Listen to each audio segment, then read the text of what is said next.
Well, I was a member of the European Parliament representing South West England until Brexit happened at the end of January. And as an MEP, I sat on the Economics and Monetary Policy Committee, and I was supervising the European Central Bank, and also campaigned very strongly for the European Investment Bank to become a climate bank, as has now happened.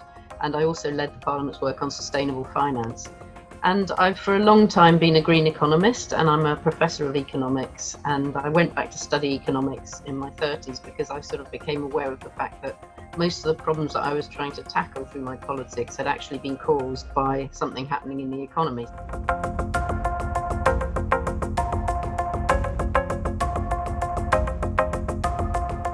What is going wrong with the economy? You know, if you're at very high level, what are the fundamental problems that we face? And maybe, you know, the second question might be, what are the solutions? Or you might want to wrap them all together.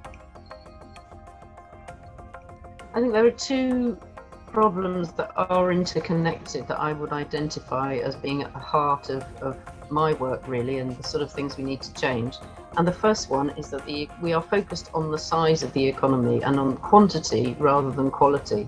And that's because we measure the economy through GDP, which is just a growth measure. So it suggests that getting bigger is always a good thing. And in fact, Marilyn Waring, who was a woman economist from New Zealand, wrote an excellent book called If Women Counted, making the point that it's completely crazy to measure things we don't want as well as things we do want and chuck it all in and say that makes for a good economy.